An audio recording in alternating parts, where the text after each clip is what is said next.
Good morning students, आप सभी का वेलकम है यूट्यूब ऑनलाइन क्लासेस पर। बच्चों, प्रीवियस लेक्चर में हम लोग ग्रुप नंबर 16 एलिमेंट्स को कंप्लीट कर चुके थे। टुडेज लेक्चर में हम लोग स्टार्ट करने वाले हैं ग्रुप नंबर 17 एलिमेंट्स को। देखिएगा, group number 17 elements. If we talk about group number 17 elements, then group number 17 element consists fluorine, chlorine, bromine, iodine and astatine. ठीक है, कौन कौन से एलिमेंट्स यहाँ पर होंगे आपके पास? फ्लोरीन, क्लोरीन, ब्रोमीन,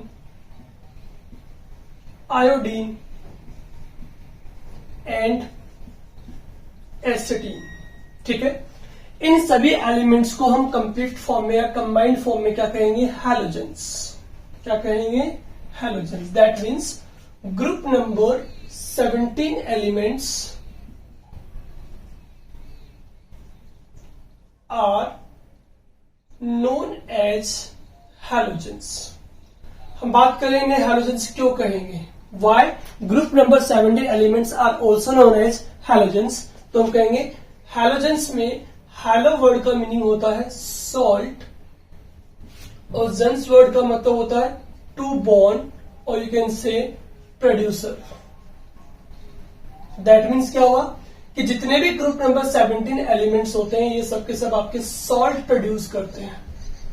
ठीक है, क्या प्रोड्यूस करते हैं? सॉल्ट बनाते हैं। जैसे एफ फ्लोरीन अगर हाइड्रोजन से रिएक्शन करेगा, HF बनाएगा, hydrogen fluoride, hydrogen chloride, hydrogen bromides. ठीक है, इस तरह से जब भी किसी अदर सब्सटेंस के साथ में रिएक्ट करेंगे तो वहां पे क्या बनाएंगे? आपके सॉल्ट प्रोड्यूस करते हैं। That's why group number 17 elements को हम क्या कह रहे हैं?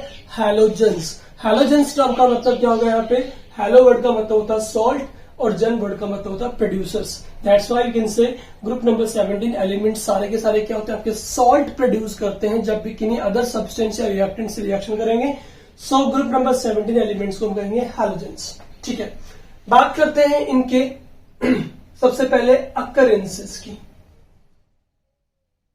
ठीक है, इनकी बात करेंगे अकरेंसेस की कि ग्रुप नंबर 17 के एलिमेंट्स हमें कहां से मिलते हैं। सबसे पहला अकरेंसेस हमारे पास किसका होगा? फ्लोरीन का होगा। किसका होगा? फ्लोरीन का। फ्लोरीन की बात अगर की जाए तो फ्लोरीन आपको मिलता है सबसे पहले एपेटाइट फैमिली में। ठीक है, ये फॉर्मूला मैं आपको पढ़ा चुका हूं ग्रुप नंबर 15 के एलिमेंट्स के फॉस्फोरस में भी। ठीक है, क्या होता है? Ca9PO4 का होल 6 डॉट CaX2। अब X की वैल्यू यहां पे मैं क्या ले लू? फ्लोरीन ले लेता हूं। क्या ले लेता हूं? फ्लोरीन। तो ये बन जाएगा F2। तो इसका नाम क्या हो जाएगा आपका? फ्लोरो एपेटाइट।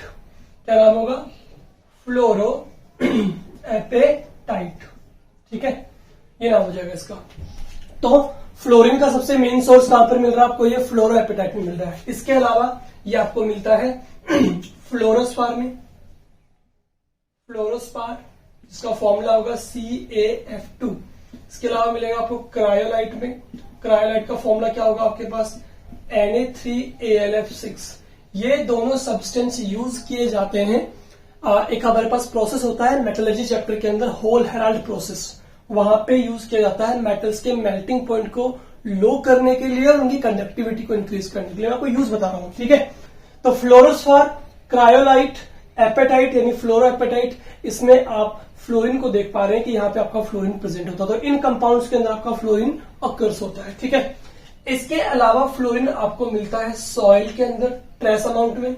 ठीक है, इसके अलावा आपको मिलेगा ये वाटर के अंदर। ठीक है, रिवर वाटर में मिलता है आपको, bones and teeth of animals में भी मिलता है। ठीक है, दीज आर द अकरेंसेस यानी कि सोर्सेस ऑफ फ्लोरीन। फ्लोरीन आपको मिलेगा एपेटाइट फैमिली में, फ्लोरोस्फार में, क्रायोलाइट में, सॉइल के अंदर ट्रेस अमाउंट में होता है, water, river, bones and teeth of animals में भी आपका फ्लोरीन प्रेजेंट होता है। ठीक है, वाटर में जानते हैं ना फ्लोराइड की क्वांटिटी प्रेजेंट होती है बहुत कम, ज्यादा होने पे आपके टिथ के अंदर येलोइश कलर आपका येलो कलर की लेयर बनना स्टार्ट हो जाती है। ठीक है, फ्लोराइड के एक्सेस की वजह से। तो वाटर में भी फ्लोराइड प्रेजेंट होता है आपका। ठीक है, तो these are the sources of fluorine. Question बन सकता है write any two sources of fluorine. ठीक है, इसके अलावा हम बात करते हैं आगे bromine, iodine, chlorine, bromine and iodine की। ठीक है, तो ये आपके सी वाटर में, ठीक है, सॉल्ट फॉर्म में प्रेजेंट होते हैं। किस फॉर्म में होंगे? सॉल्ट के फॉर्म में प्रेजेंट होंगे। किसमें? सी वाटर में। ठीक है, सी वाटर में ये आपके सॉल्ट के फॉर्म में प्रेजेंट होते हैं। किसके साथ? Either sodium, potassium, calcium, magnesium. ठीक है, इनमें से मेनली सबसे ज्यादा बायोमास वॉल्यूम जिसका प्रेजेंट होता है वो होता है आपका NaCl का। कौन सा? NaCl। यानी सी वाटर में इन सभी सॉल्ट में से आपका सबसे ज्यादा वॉल्यूम बायोमास का जो होता है वो किसका होगा? NaCl सॉल्ट सबसे मोर प्रेजेंट होता है वहां पे, सोडियम क्लोराइड। ठीक है, तो एक क्वेश्चन इस पे कई बार बनता है। क्वेश्चन क्या बनता है? कमेंट करना है, sea water is the source of group 17 elements. कि सी वाटर जो होता है वो क्या एक अच्छा सोर्स होता है आपका ग्रुप 17 एलिमेंट्स का। उस पर कमेंट करना, तो लिखेंगे यस, बिकॉज सी वाटर के अंदर क्लोरीन, ब्रोमीन, आयोडीन ये सब के सब आपके sodium, potassium, calcium and magnesium salt के फॉर्म में प्रेजेंट होते हैं। Like NaCl, KCl, CaCl2, MgCl2। ठीक है, same as NaBr, KBr, calcium bromide, magnesium bromide, इस तरह से। तो सारे के सारे हैलोजेंस जो होते हैं वो आपके सी वाटर में सॉल्ट के फॉर्म में प्रेजेंट होते हैं with sodium, potassium, calcium and magnesium. That's why sea water एक अच्छा सोर्स होता है आपका ग्रुप नंबर 17 एलिमेंट्स के नेचुरल अकरेंसेस का। ठीक है, तो ग्रुप नंबर 17 की मोस्ट ऑफ द एलिमेंट आपके सी वाटर में प्रेजेंट होते हैं। क्लियर है? इनमें भी अगर हम इनकी अबेंडेंस की बात करें तो फ्लोरीन और क्लोरीन आपके मोस्ट अबेंडेंट होते हैं। मोस्ट अबेंडेंट का मतलब हो गया सबसे ज्यादा क्वांटिटी में आपको फ्लोरीन एंड क्लोरीन मिलेगा। एंड ब्रोमीन एंड आयोडीन जो होते हैं वो आपके लेस अबेंडेंट होते हैं। अबेंडेंट का मतलब हो गया नेचुरल में इनके फाइंड आउट होने की प्रोबेबिलिटी। ठीक है, तो ब्रोमीन और आयोडीन आपको लो क्वांटिटी में मिलता है, जबकि फ्लोरीन एंड क्लोरीन आपको हाई क्वांटिटी में मिलता है। बचा हमारे पास में एक एलिमेंट दैट इज एसिटीन। तो हम एसिटीन की अगर बात करें AT, तो ये आपका एक रेडियो एक्टिव एलिमेंट है। क्या है? Radio active element. और जितने भी आपके पास रेडियो एक्टिव एलिमेंट्स होते हैं ना, उन सभी की हाफ लाइफ क्या होती है? बहुत कम होती है। नेचर में बहुत कम टाइम के लिए आपके एग्जिस्ट करते हैं। दैट मीन्स ये हुआ कि एसिडीन की जो स्टडी है वो काफी डिफिकल्ट है। इसकी नॉलेज हमारे पास में काफी कम होती है बिकॉज ये नेचर में काफी कम टाइम के लिए एग्जिस्ट करता है। ठीक है, तो सिंपल फ्लोरीन आपको मिलेगा कहां? Apatite, fluorspar, cryolite, soil, water, river, bones and teeth of animals में मिलेगा आपको। ठीक है, इसके अलावा क्लोरीन, ब्रोमीन एंड आयोडीन आपको सॉल्ट्स के फॉर्म में मिलते हैं, सोडियम, पोटेशियम, कैल्शियम, मैग्नीशियम के। सी वाटर में आपको ये मिलेगा सारा का सारा। ठीक है, और एसिडीन आपका एक रेडियोएक्टिव एलिमेंट होता है। तो these are the natural occurrences of group number 17 elements means halogens. ठीक है, इन सभी को हम क्या कह रहे हैं? हैलोजेंस कह रहे हैं। बट ध्यान दीजिएगा, फ्लोरीन से आयोडीन तक के एलिमेंट्स को ही हम हैलोजन बोलेंगे। एसिडीन इसके अंदर इंक्लूड नहीं होता है जस्ट बिकॉज ऑफ कि आपका रेडियो एक्टिव एलिमेंट है। इसकी बहुत सारी प्रॉपर्टीज, इसकी बहुत सारी रिसर्च के बारे में कुछ भी आइडिया नहीं है। ठीक है, so fluorine to iodine only considered as halogens. ठीक है, फटाफट से लीजिए स्क्रीनशॉट, इसके बाद हम कंटिन्यू करते हैं इनकी electronic configurations and periodic properties को। चलिए, हो गया आपका स्क्रीनशॉट। देखिए फटाफट से नेक्स्ट हमारे पास क्या होगा। Next electronic configuration and periodic properties को हम डिस्कस करेंगे ग्रुप नंबर 17 एलिमेंट्स की। देखिए नेक्स्ट हमारे पास जो आ रहा है वो आ रहा है आपका इलेक्ट्रॉनिक कॉन्फ़िगरेशन। इलेक्ट्रॉनिक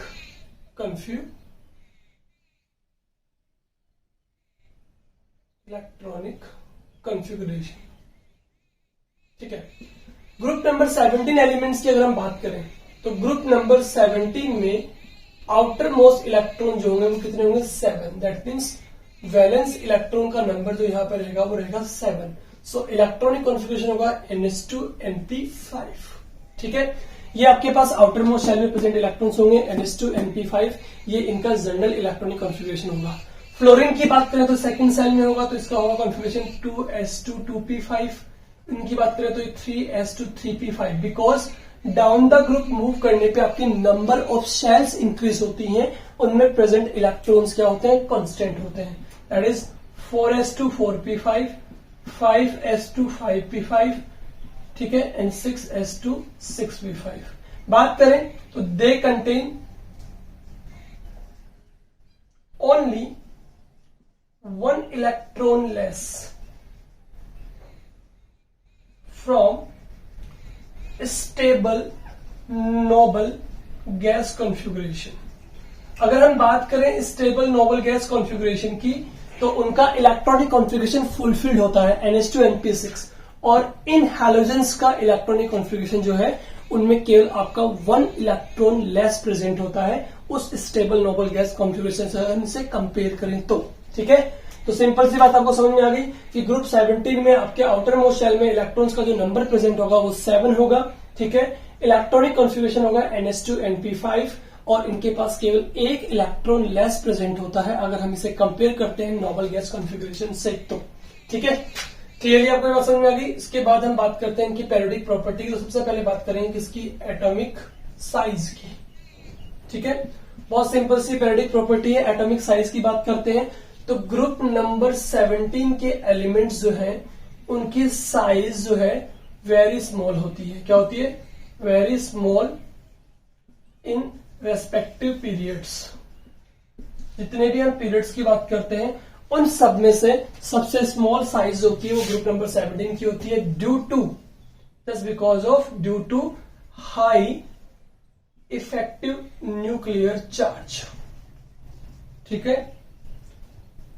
सीधे सीधे हम कहें तो क्या, ग्रुप नंबर 15 हमने पढ़ा, 16 पढ़ा, 17 हम देख रहे हैं यहाँ पे, तो इन सभी में से सबसे स्मॉल साइज जिन ग्रुप ऑफ एलिमेंट्स की होती है that is group number 17, because left to right move करने पे 15, 16, 17 ग्रुप की बात कर रहे हैं, तो लेफ्ट टू राइट मूव करने पे आपका इफेक्टिव न्यूक्लियर चार्ज इंक्रीज होता है, और जब इफेक्टिव न्यूक्लियर चार्ज इंक्रीज होता है तो इलेक्ट्रॉन जो है वो न्यूक्लियस की ओर क्या होते हैं, अट्रैक्ट होते हैं, जिससे साइज जो है वो आपकी डिक्रीज होती है। इसीलिए ग्रुप नंबर 17 आपका सबसे राइट साइड में प्रेजेंट होता है, ठीक है। इसके बाद ग्रुप नंबर 18 आता है आपके पास में, जो कि वॉन्डरवॉल रेडियाई होती है उनमें, क्योंकि वो तो कोई केमिकल बॉन्ड बनाते ही नहीं है। That's why group number 18 elements की तो अंदर जो आपकी रेडियस होती है वो वॉन्डरवॉल होती है, ना कि एटॉमिक रेडियस। तो सबसे राइट साइड आपका 17 ग्रुप हुआ, ठीक है। यहाँ पे आपका इफेक्टिव न्यूक्लियर चार्ज काफी हाई होगा, जिससे इलेक्ट्रॉन जो है आउटर मोस्ट शेल में प्रेजेंट वो आपके न्यूक्लियस की ओर अट्रैक्ट होंगे, जिससे आपकी साइज जो है वो आपकी डिक्रीज होगी, ठीक है। तो ग्रुप नंबर 17 एलिमेंट्स की साइज क्या होती है, आपकी स्मॉल होती है। बट अगर इसमें भी हम रेगुलर ट्रेंड की बात करते हैं कि जब भी हम मूव करेंगे अप टू डाउन, तो आपकी एटॉमिक रेडियस जो है ना वो क्या होगी, आपकी इंक्रीज होगी, ठीक है। Just because of due to increment in number of shells, ठीक है। आपके नंबर ऑफ शेल्स में इंक्रीमेंट होगा जब भी अपन अप से डाउन मूव करेंगे, तो आपकी एटॉमिक रेडियस भी इंक्रीज होगी। वैसे पीरियड्स के रेस्पेक्ट में सबसे स्मॉल साइज होती है ग्रुप नंबर 17 के एलिमेंट्स की, due to high effective nuclear charge. But फिर भी रेगुलर ट्रेंड तो रेगुलर ट्रेंड रहेगा आपका, जब भी हम अप से डाउन मूव करेंगे तो नंबर ऑफ सेल्स इंक्रीज हो रही है, second, third, fourth, fifth, sixth, ठीक है। तो नंबर ऑफ सेल्स जब इंक्रीज होंगी तो इसका मतलब इलेक्ट्रॉन का न्यूक्लियस से अट्रैक्शन कम होगा, तो साइज आपकी धीरे धीरे इंक्रीज हो रही है, ठीक है। ये हो गया आपका एटॉमिक रेडियस का ट्रेंड, किसमें, ग्रुप नंबर 17 एलिमेंट्स में। नेक्स्ट बात करते हैं इलेक्ट्रॉन नेगेटिविटी की। इलेक्ट्रॉन नेगेटिविटी की तो बहुत सिंपल है, ठीक है, कि ग्रुप नंबर 17 के एलिमेंट्स की अगर हम बात करें तो इनके पास केवल 1 इलेक्ट्रॉन लेस प्रेजेंट होता है स्टेबल नोबल गैस कॉन्फ़िगरेशन से, ठीक है। तो ये क्विकली 1 इलेक्ट्रॉन गेन करना चाहेंगे, ठीक है ना। तो इसका मतलब इनके अंदर इलेक्ट्रॉन अट्रैक्शन की जो पावर है, इलेक्ट्रॉन अट्रैक्शन, वो काफी हाई होता है। दैट मीन्स इलेक्ट्रॉन नेगेटिविटी भी काफी हाई होती है ग्रुप नंबर 17 एलिमेंट्स की।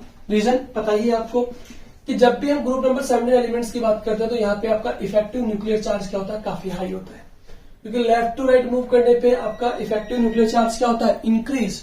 जितना ज्यादा इफेक्टिव न्यूक्लियर चार्ज होगा इलेक्ट्रॉन का अट्रैक्शन उतना ही क्या होगा, ज्यादा होगा। और इलेक्ट्रॉन नेगेटिविटी टर्म का मतलब आप जानते हैं, इलेक्ट्रॉन अट्रैक्शन से है कि power of an atom by which it share electron density to itself, अपनी तरफ इलेक्ट्रॉन डेंसिटी को अट्रैक्ट करते हैं।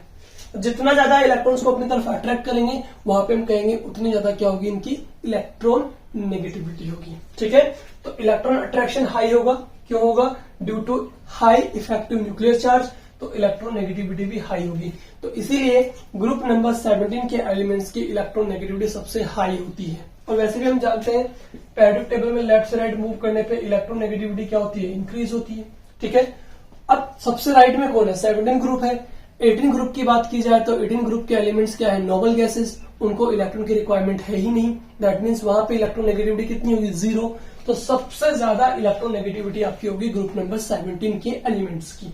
फिर भी अप टू डाउन मूव करने पर, जब भी हम अप टू डाउन मूव करेंगे तो इलेक्ट्रॉन नेगेटिविटी आपकी डिक्रीज होगी। ठीक है, क्यों होगी, क्योंकि अप से डाउन जब आप मूव करते हैं तो आपकी नंबर ऑफ सेल्स इंक्रीज होती हैं, तो इलेक्ट्रॉन का न्यूक्लियस से अट्रैक्शन जो है वो कम हो रहा है। अगर इलेक्ट्रॉन अट्रैक्शन कम हो रहा है दैट मीन्स इलेक्ट्रॉन नेगेटिविटी भी डिक्रीज होगी। ठीक है, तो सबसे मोस्ट इलेक्ट्रोनेगेटिव, ठीक है, मोस्ट इलेक्ट्रॉन नेगेटिव एलिमेंट जो हमारे पास में है वो कौन है, आपका फ्लोरीन है, पूरी पेरियोडिक टेबल का। ठीक है, बिकॉज सबसे राइट में प्रेजेंट है और सबसे टॉप पे प्रेजेंट है। डाउन द ग्रुप जाने पे क्या हो रही है, इलेक्ट्रॉन नेगेटिविटी डिक्रीज हो रही है, सबसे ज्यादा कौन हो गया आपका फ्लोरीन। लेफ्ट से राइट आने पे इंक्रीज हो रही है तो सबसे ज्यादा कौन हो गया, फ्लोरीन। तो सबसे मोस्ट इलेक्ट्रोनेगेटिव एलिमेंट आपका पूरी पेरियोडिक टेबल का अगर कोई है तो कौन है, आपका फ्लोरीन एटम है। ठीक है, क्लियर है आपको चीज, तो फटाफट से ले लीजिए आप इसका स्क्रीनशॉट। इसके बाद हम अगेन कंटिन्यू करेंगे हमारी रेस्ट ऑफ पेरियोडिक प्रॉपर्टीज को। ठीक है, तो लीजिए फटाफट से स्क्रीनशॉट। हो गया, चलिए अब देखते हैं फटाफट से नेक्स्ट पेरियोडिक प्रॉपर्टी हमारे पास कौन सी है, इलेक्ट्रॉन गेन एंथैल्पी।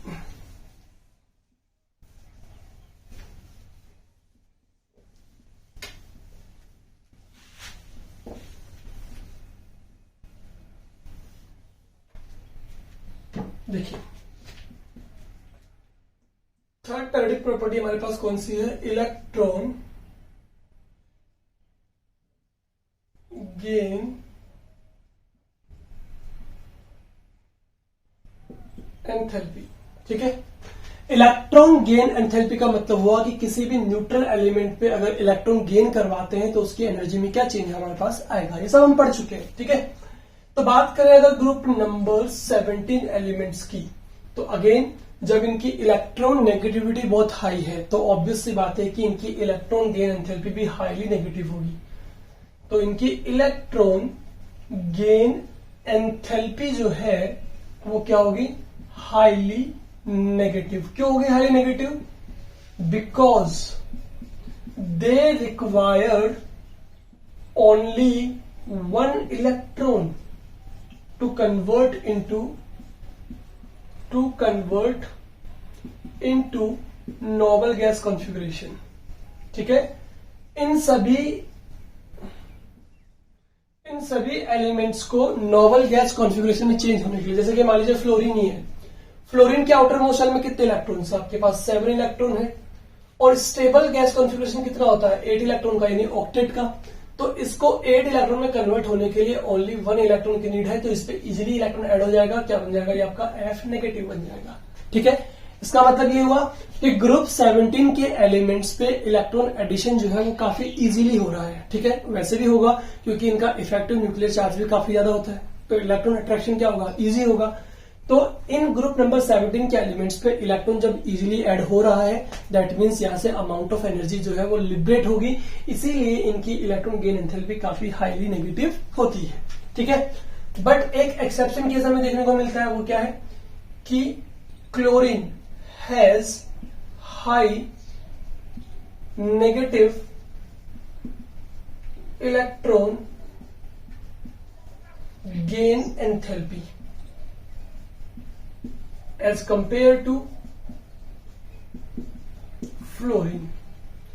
जनरली हम क्या कहते हैं, क्वेश्चन होगा हमारे पास, जनरली हम कहते हैं कि जब भी पेरियोडिक टेबल में लेफ्ट से राइट मूव करते हैं तो इलेक्ट्रॉन गेन एंथैल्पी जो है वो आपकी इंक्रीज होती है और अप से डाउन मूव करने पे डिक्रीज होती है। इसका मतलब ये हुआ कि सबसे हाई इलेक्ट्रॉन गेन एंथैल्पी या सबसे ज्यादा नेगेटिव इलेक्ट्रॉन गेन एंथैल्पी किसकी होनी चाहिए, फ्लोरीन की होनी चाहिए। बट यहाँ पे एक्सेप्शनल केस है कि ज्यादा किसकी होती है, क्लोरीन की। और इसका रीजन जो है मैं आपको ऑलरेडी ग्रुप नंबर 16 में पढ़ा चुका हूं, ऑक्सीजन सल्फर में। ऑक्सीजन सल्फर में जो कॉन्सेप्ट लगा था सेम कॉन्सेप्ट आपका क्लोरीन और फ्लोरीन में लगेगा। बिकॉज फ्लोरीन की बात करूं तो ये 2p ऑर्बिटल में आपके पास आता है, जबकि क्लोरीन की बात करें तो ये आपके पास 3p ऑर्बिटल में आता है। ठीक है, 2p ऑर्बिटल की साइज क्या होगी ये, जबकि 3p ऑर्बिटल की साइज क्या होगी ये वाली होगी। ठीक है, ग्रेटर। यहाँ पे इलेक्ट्रॉन डेंसिटी क्या हो जाएगी ज्यादा, यहाँ पे इलेक्ट्रॉन डेंसिटी क्या रहेगी कम रहेगी।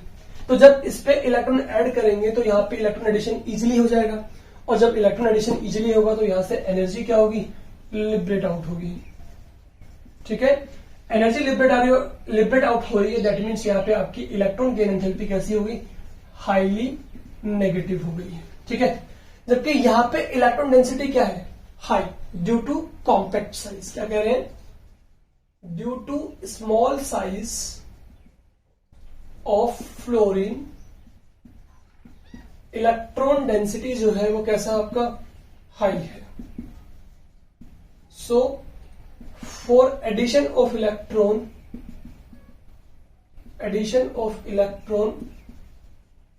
एनर्जी इज रिक्वायर्ड, यहां पे आपको एनर्जी की रिक्वायरमेंट हो रही है। जबकि क्लोरीन में साइज ग्रेटर होने की वजह से यहां पे इलेक्ट्रॉन डेंसिटी क्या था कम था, तो इजीली इलेक्ट्रॉन इस पे क्या हो जाएगा ऐड हो जाएगा। और जब इलेक्ट्रॉन इजीली ऐड हो रहा है किसी न्यूट्रल एलिमेंट पे तो यहां से एनर्जी क्या हो रही है आपकी लिबरेट आउट हो रही है, दैट मीन्स इसकी इलेक्ट्रॉन गेन एंथैल्पी कैसी है नेगेटिव है। जबकि फ्लोरीन में साइज स्मॉल होने की वजह से यहाँ पे इलेक्ट्रॉन का जो एडिशन इसके ऊपर हो रहा है ना, वो एडिशन ऑफ इलेक्ट्रॉन जो है ना वो आपका इतना इजीली नहीं होगा। सो इलेक्ट्रॉन को ऐड करने के लिए, क्यों, बिकॉज जब इलेक्ट्रॉन ऐड करेंगे तो यहाँ पे इलेक्ट्रॉन डेंसिटी ज्यादा है, इलेक्ट्रॉन डेंसिटी हाई होने से इलेक्ट्रॉन के बीच क्या होगा रिपल्शन होगा, तो इस रिपल्शन की वजह से इलेक्ट्रॉन इस पे इजीली ऐड नहीं होगा। सो इलेक्ट्रॉन को ऐड करने के लिए आपको एनर्जी की रिक्वायरमेंट होगी। सो यू कैन से कि यहाँ पे जब किसी सिस्टम को आप एनर्जी प्रोवाइड कर रहे हैं तो वहां पे आपकी गेन एंथैल्पी नेगेटिव ना कि पॉजिटिव हो रही है। ठीक है ना, इसलिए क्लोरीन की electron gain enthalpy more negative होती है एज कंपेयर टू फ्लोरीन की। ठीक है, ये क्वेश्चन आपके पास यहाँ बनेगा, केवल एक ही क्वेश्चन बनेगा और उसका आंसर आपके पास ये रहने वाला है। ठीक है, बाकी आपको रेगुलर ट्रेंड को फॉलो करना है। अप से डाउन मूव करने पे आपकी इलेक्ट्रॉन गेन एंथैल्पी क्या होगी डिक्रीज होगी। ठीक है, चलिए लास्ट हमारे पास क्या है आयोनाइजेशन एनर्जी। फोर्थ प्रॉपर्टी हमारे पास कौन सी है, आयोनाइजेशन एनर्जी। ठीक है, आयोनाइजेशन एनर्जी का मीनिंग आप जानते ही हैं, किसी भी एटम की आउटर शेल में प्रेजेंट इलेक्ट्रॉन को रिमूव करने के लिए जो अमाउंट ऑफ एनर्जी रिक्वायर्ड होता है उसे हम बोलेंगे आयोनाइजेशन एनर्जी। ठीक है, अब आयोनाइजेशन एनर्जी आपको पता है लेफ्ट से राइट मूव करने पे क्या होगी इंक्रीज होती है, बिकॉज लेफ्ट से राइट मूव करने पे इफेक्टिव न्यूक्लियर चार्ज इंक्रीज होता है, तो इलेक्ट्रॉन अट्रैक्ट हुआ अंदर की ओर, तो इलेक्ट्रॉन को रिमूव करने के लिए एनर्जी की रिक्वायरमेंट ज्यादा होगी। ठीक है, अप से डाउन मूव करने पे नंबर ऑफ शेल्स बढ़ती है, तो इलेक्ट्रॉन का न्यूक्लियस से अट्रैक्शन कम हो गया तो इलेक्ट्रॉन इजीली निकल जाएगा। So down the group move करने पे आपकी आईपी क्या होगी डिक्रीज होगी, और अप से लेफ्ट से राइट मूव करने पे इंक्रीज होगी। तो ग्रुप नंबर 17 में फ्लोरीन से क्लोरीन ब्रोमीन आयोडीन की तरफ मूव करेंगे तो आपकी आयोनाइजेशन एनर्जी क्या हो रही है डिक्रीज हो रही है due to increment in number of shells, जहां से फोर्स ऑफ अट्रैक्शन जो न्यूक्लियस अट्रैक्शन है वो आपका कम हो रहा है। ठीक है ना, तो यहाँ पे रीजन क्या डालेंगे, due to increment in number of shells by which nuclear attraction क्या हो रहा है आपका डिक्रीज हो रहा है। ठीक है, तो जब भी अप से डाउन मूव करेंगे ग्रुप 17 एलिमेंट्स में तो नंबर ऑफ शेल्स इंक्रीज होंगी, नंबर ऑफ सेल्स इंक्रीज होंगी तो न्यूक्लियर अट्रैक्शन क्या हो जाएगा लो हो जाएगा, तो इलेक्ट्रॉन को निकालने के लिए अमाउंट ऑफ एनर्जी लो चाहिए। ठीक है ना, तो ये हो गया आपका ग्रुप नंबर 17 एलिमेंट्स की पेरियोडिक प्रॉपर्टीज। फटाफट से ले लीजिए यहाँ पे स्क्रीनशॉट। यहाँ पे आपको शायद कुछ ये लाइन दिखाई नहीं दे रही, मैं आपको रिपीट कर देता हूँ। यहाँ पे क्या लिखा है मैंने, due to increment in number of shells by which आपका क्या हो रहा है न्यूक्लियर अट्रैक्शन डिक्रीज हो रहा है। ठीक है, जिससे आपकी आयोनाइजेशन एनर्जी डिक्रीज होगी जब भी हम मूव करेंगे डाउन द ग्रुप। ठीक है, पेरियोडिक प्रॉपर्टी यहाँ पे आपकी कंप्लीट हो जाती है। इसके बाद फटाफट से स्क्रीनशॉट ले लीजिए। इसके बाद हम स्टार्ट करते हैं कि फिजिकल प्रॉपर्टीज को। ठीक है, हो गया, चलिए अब स्टार्ट करेंगे फटाफट से physical property of group number 17 elements.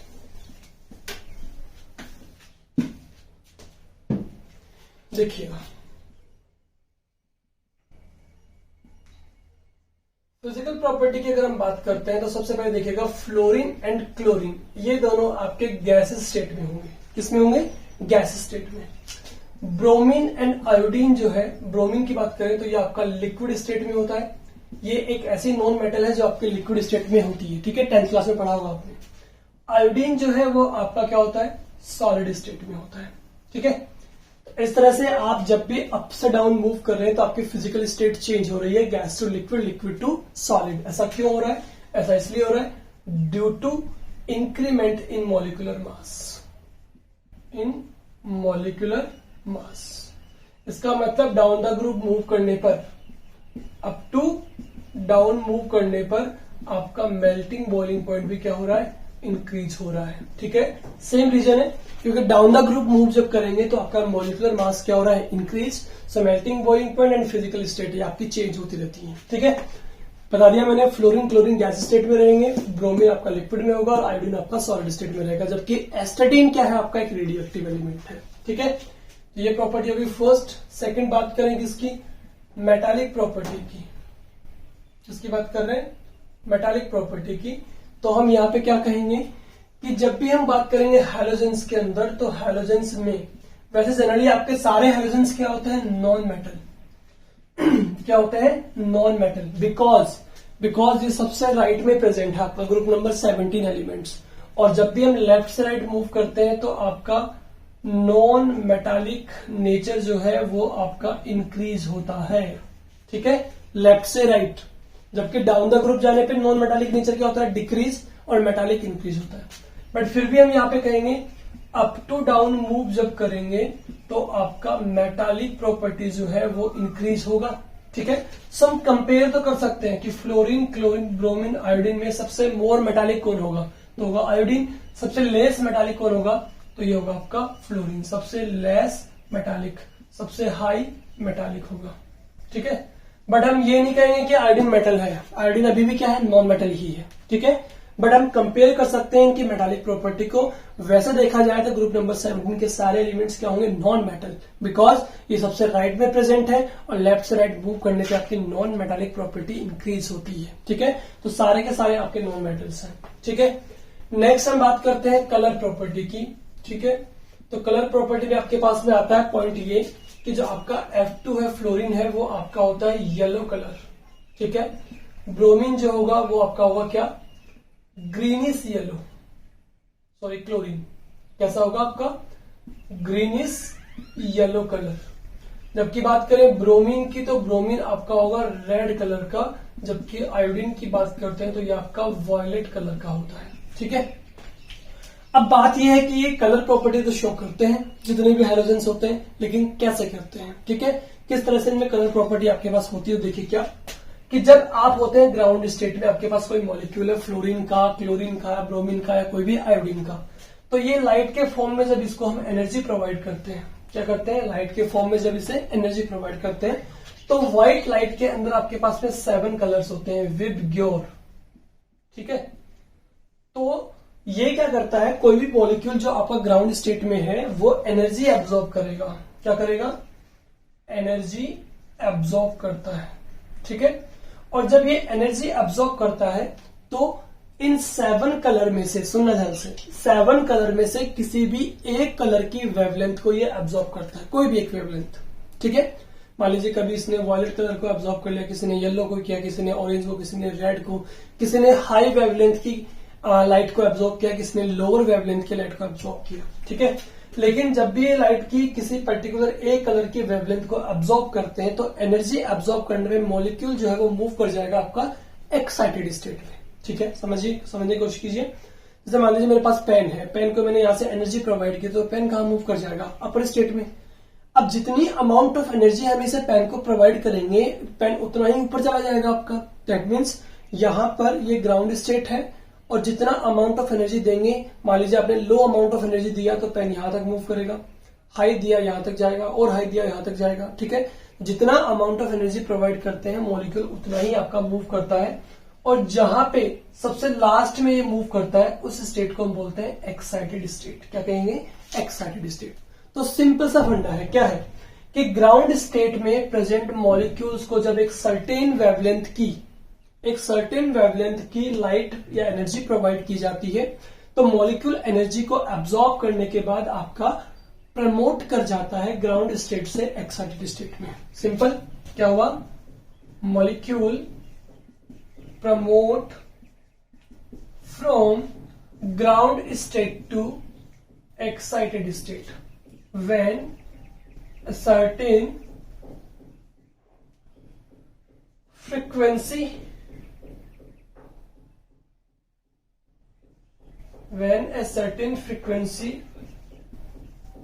radiation is absorbed by molecule। ठीक है, जब मॉलिक्यूल को आप एक सर्टेन फ्रीक्वेंसी के रेडिएशंस देते हैं तो ये एनर्जी को एब्जॉर्ब करने के बाद ग्राउंड स्टेट से मूव करता है किसमें? एक्साइटेड स्टेट में। आफ्टर सम टाइम, कुछ टाइम बाद ये वापस से कहां आ रहा होगा? रिटर्न आ रहा होगा नीचे की तरफ। ठीक है, अब जैसे पेन को आपने एनर्जी दे दी, पेन यहां चला गया। अब ये तो है नहीं कि पेन आपका वहीं रहेगा, कुछ टाइम बाद ये अपनी एनर्जी को इमिट करके वापस कहां आएगा? ग्राउंड स्टेट में। जब ये रिटर्न आ रहा है excited state to ground state, तो ये एनर्जी इमिट करता है। क्या करता है? एनर्जी इमिट करता है। वो एनर्जी जो ये इमिट करता है वो करता है आपका EMR रेडिएशन के फॉर्म में, इलेक्ट्रोमैग्नेटिक रेडिएशन के फॉर्म में। ठीक है, समझ गए? The energy which is emitted by molecule when the molecule is return from excited state to ground state. Excited state से ग्राउंड स्टेट पे जब वापस रिटर्न आ रहा है तो मॉलिक्यूल जो है वो अपनी एनर्जी को इमिट करता है, और वो एनर्जी आपकी होती है इलेक्ट्रोमैग्नेटिक रेडिएशन के फॉर्म में इमिट होती है। ठीक है, और जो एनर्जी आपको इमिट होती है वो एनर्जी आपको कलर के फॉर्म में विजिबल होती है। ठीक है ना? The energy which is emitted out, ठीक है, शो और visible in form of colour. अब कलर कौन सा शो होगा? कलर होगा कॉम्प्लीमेंट्री शो। जिस कलर की वेवलेंथ को इन्होंने यहाँ पे एब्जॉर्ब किया था उस कलर का बिल्कुल कॉम्प्लीमेंट्री कलर यहाँ पे आपका शो करता है। ठीक है, सपोज इसने रेड कलर को एब्जॉर्ब किया तो आपको ब्लू कलर की यहाँ पे विजिबिलिटी आएगी। ठीक है ना? तो जो फ्रीक्वेंसी की रेडिएशन, जो वेवलेंथ की रेडिएशन ने एब्जॉर्ब की, उसका just complementary colour, opposite colour आपको यहाँ पे शो हो जाएगा। ठीक है, अब कौन कलर किसका कॉम्प्लीमेंट्री होता है ये आप गूगल या नेट से सर्च कर लीजिएगा। ठीक है, तो सिंपल, किस तरह से कोई भी कंपाउंड या मॉलिक्यूल आपके पास यहाँ पर है वो कलर शो करेगा। ऑब्वियसली कि जब किसी भी मॉलिक्यूल को हम ग्राउंड स्टेट पे एनर्जी प्रोवाइड करते हैं, सर्टेन फ्रीक्वेंसी की रेडिएशन देते हैं, तो वो एनर्जी को एब्जॉर्ब करने के बाद प्रमोट करता है ग्राउंड स्टेट से एक्साइटेड स्टेट में। आफ्टर सम टाइम जब वो ग्राउंड एक्साइटेड स्टेट से ग्राउंड स्टेट की तरफ मूव करता है तो अपनी एनर्जी इमिट करता है इलेक्ट्रोमैग्नेटिक रेडिएशन के फॉर्म में। वो एनर्जी आपको विजिबल रीजन में कलर्स के फॉर्म में दिखाई देती है। तो ये सारे कलर आपको शो होते हैं fluorine, chlorine, bromine and iodine में। ठीक है, तो फटाफट से लीजिए इसका स्क्रीनशॉट। हो गया? चलिए देखिए आगे। नेक्स्ट हम बात करेंगे यहाँ पे किसकी? रिएक्टिविटी की। हालांकि हम अभी केमिकल रिएक्टिविटी या केमिकल प्रॉपर्टी स्टार्ट नहीं कर रहे हैं, अभी केवल नॉर्मली रिएक्टिविटी की बात करते हैं। तो हम कहेंगे कि ऑल हैलोजेंस जो होते हैं आपके आर रिएक्टिव। जितने भी हैलोजेंस होते हैं सबके सब क्या होते हैं? रिएक्टिव होते हैं। बट उनमें से भी जब हम बात करते हैं अप टू डाउन मूव करेंगे, जब भी अप टू डाउन मूव करेंगे तो अप टू डाउन मूव करने पे आपकी रिएक्टिविटी जो होती है वो आपकी होती है डिक्रीज। ठीक है, दैट मीन्स सबसे मोस्ट रिएक्टिव कौन हुआ? आपका फ्लोरीन। ठीक है, क्यों हुआ अब ये भी समझ लीजिए। बिकॉज फ्लोरीन सबसे मोस्ट इलेक्ट्रोनेगेटिव एलिमेंट है आपका। ठीक है, that means it has maximum tendency to accept electron. जब इसकी इलेक्ट्रॉन नेगेटिविटी सबसे हाई है तो इसकी टेंडेंसी भी सबसे ज्यादा होगी इलेक्ट्रॉन को एक्सेप्ट करने की। ठीक है, इसका मतलब ये हुआ कि जब फ्लोरीन को हम रिएक्ट करवाते हैं किसी हैलोजन के साथ, ठीक है, 2x नेगेटिव, तो ये उस हैलोजन से इलेक्ट्रॉन जो है वो गेन कर लेगा। ठीक है, अब इलेक्ट्रॉन गेन कर रहा है यानी फ्लोरीन पे इलेक्ट्रॉन क्या हो रहा है? ऐड हो रहा है। ठीक है, एडिशन ऑफ इलेक्ट्रॉन को हम बोलते हैं रिडक्शन, यानी फ्लोरीन पे क्या हो रहा है? रिडक्शन। लेकिन फ्लोरीन ने इससे इलेक्ट्रॉन रिमूव किया है, दैट मीन्स फ्लोरीन ने हैलोजन से इलेक्ट्रॉन रिमूव किया तो हैलोजन पे रिमूवल ऑफ इलेक्ट्रॉन हुआ, और हैलोजन पे अगर रिमूवल ऑफ इलेक्ट्रॉन हो रहा है इसका मतलब इसका क्या हुआ? Oxidation. That means F2 behave as oxidising agent. ठीक है, किस तरह से बिहेव कर रहा है? As oxidising agent. समझने की कोशिश कीजिए वापस से। फ्लोरीन की इलेक्ट्रॉन नेगेटिविटी सबसे हाई होती है। अब यहाँ पे एक्स कौन हो सकता है? एक्स की वैल्यू हो सकती है क्लोरीन, ब्रोमीन एंड आयोडीन हो सकती है। ठीक है, क्योंकि फ्लोरीन की इलेक्ट्रॉन नेगेटिविटी इन तीनों से क्या होती है? हाई होती है। तो इसका मतलब ये इन तीनों से इलेक्ट्रॉन गेन कर सकता है। अब फ्लोरीन ने एक्स से इलेक्ट्रॉन रिमूव किया है। Removal of electron is known as oxidation. किया किसने ये ऑक्सीडेशन? फ्लोरीन ने। That's why F2 behave as an oxidising agent. हुआ क्या? एक्स से दोनों इलेक्ट्रॉन मूव कर जाएंगे फ्लोरीन पे, तो क्या बन जाएगा? 2F नेगेटिव प्लस X2 बन जाएगा आपके पास। ठीक है, अब बात करते हैं, अगर मान लो यहाँ पे फ्लोरीन की प्लेस पे मैं ले रहा हूं Cl2, तो Cl2 की रिएक्शन किससे करा रहा है? 2X नेगेटिव से। अभी होता है यहाँ पे X की वैल्यू क्या हो सकती है? तो ब्रोमीन या आयोडीन। अब ये भी इससे क्या करेगा? इलेक्ट्रॉन गेन कर लेगा, तो क्या बन जाएगा आपके पास में? 2Cl negative plus X2। और अगर मान लीजिए आप Br2 की रिएक्शन करवा रहे हैं 2X नेगेटिव से, तो यहाँ पे X की वैल्यू क्या हो सकती है? केवल आयोडीन ही हो सकती है। ठीक है, इलेक्ट्रॉन गेन करेगा तो क्या बनेगा? 2Br नेगेटिव प्लस X2 बन जाएगा। ठीक है, तो डाउन द ग्रुप जाने पे आपने देखा कि आपकी इलेक्ट्रॉन नेगेटिविटी डिक्रीज हो रही है। दैट मीन्स इलेक्ट्रॉन एक्सेप्ट करने की टेंडेंसी डिक्रीज हो रही है। दैट मीन्स रिएक्टिविटी भी डिक्रीज होगी। ठीक है, तो अमंग ऑल हैलोजेंस आपका F2 जो है वो सबसे मोस्ट ऑक्सीडाइजिंग एजेंट है। क्या है? Most oxidising agent. क्यों है? ये आपसे क्वेश्चन पुट अप हो सकता है। Why F2 behave as a strong oxidising agent? तो बताएंगे because F2 has most electronegativity, so it has maximum tendency to accept electrons. That's why it can accept electron from all the halogens. Chlorine, bromine and iodine सबसे electron gain कर सकते हैं। ठीक है, electron gain करेंगे that mean सामने वाले species से इलेक्ट्रॉन रिमूव हो रहा है, तो सामने वाले का हुआ oxidation, so that behave as oxidising agent. ठीक है, तो यहाँ पे आपको बात समझ में आ गई होगी क्लियरली। ठीक है, अब एक बात और है, वो ये कि F2 और Cl2 की बात अगर आप करते हैं, फ्लोरीन और क्लोरीन की, ठीक है, तो यहां पर आप देखेंगे कि बॉन्ड डिसोसिएशन एंथैल्पी जो होती है, ठीक है, क्वेश्चन और बनता है यहां से, bond dissociation enthalpy, bond dissociation enthalpy of F2 is low as compared to Cl2। ठीक है, क्लोरीन से ज्यादा अगर आप बात करें F2 और Cl2 की, तो हमने क्या कहा, डाउन द ग्रुप जाने पर रिएक्टिविटी क्या हो रही है आपकी, डिक्रीज हो रही है। ठीक है, तो होना क्या चाहिए, F2 की बॉन्ड डिसोसिएशन एंथैल्पी क्या होनी चाहिए, मोर होनी चाहिए, लेकिन हम यहाँ पे क्या कह रहे हैं, F2 की बॉन्ड डिसोसिएशन एंथैल्पी लो होती है। ठीक है ना, क्यों बताएंगे, देखिए किस तरह से, कि फ्लोरीन जो होता है आपका F बॉन्ड F और एक होता है आपके पास Cl बॉन्ड Cl, तो फ्लोरीन के जो आपके p ऑर्बिटल्स होते हैं, ठीक है ना, इनमें प्रेजेंट इलेक्ट्रॉन जो होते हैं वो आपके नियर बाय होते हैं, बहुत पास पास होते हैं। ठीक है ना, यहाँ पे मैं थोड़ा सा ऊपर से रफ कर देता हूं, देख लीजिएगा।